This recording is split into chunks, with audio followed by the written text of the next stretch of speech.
টঙ্গীর আলোচিত সন্ত্রাসী একাধিক হত্যা, ছিনতাই ও ট্রেন ডাকাতি মামলার চিহ্নিত আসামি সুজন মিয়া ওরফে কিলার সুজনকে গ্রেপ্তার করে টঙ্গী পূর্ব থানা পুলিশ। দর্শক, এ বিষয়ে বিশেষ রিপোর্ট থাকছে মোহাম্মদ হাফিজুরের তথ্য ও ভিডিও চিত্রে। গাজীপুর নগরীর পোবাইল থানাধীন হারবাইত নন্দীবাড়ি এলাকা থেকে তাকে গ্রেপ্তার করা হয়। গ্রেপ্তারকৃত সুজন টঙ্গীর ব্যাংক মাঠ বস্তির শহর আলী মোল্লার ছেলে। পুলিশ জানায়, গ্রেপ্তারকৃত সুজনের টঙ্গী দত্তপাড়া আলম মার্কেট এলাকার কামরুজ্জামান জীবন নামে এক যুবককে হত্যা মামলায় এজাহারভুক্ত আসামি। বিগত ৯ এপ্রিল টঙ্গীর দত্তপাড়া এলাকায় মধ্যরাতে জীবনকে ডেকে নিয়ে এলোপাথাড়ি কুপিয়ে হত্যা করে সুজন এবং তার সহযোগীরা।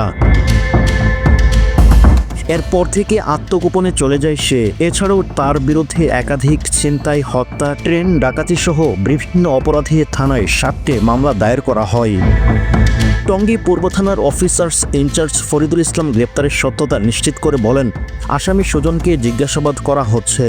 তার বিরুদ্ধে খুন, ছিনতাই, ট্রেন ডাকাতি সহ একাধিক মামলা দায়ের করা হয়। মোহাম্মদ হাফিজুর রহমান, গাজীপুর।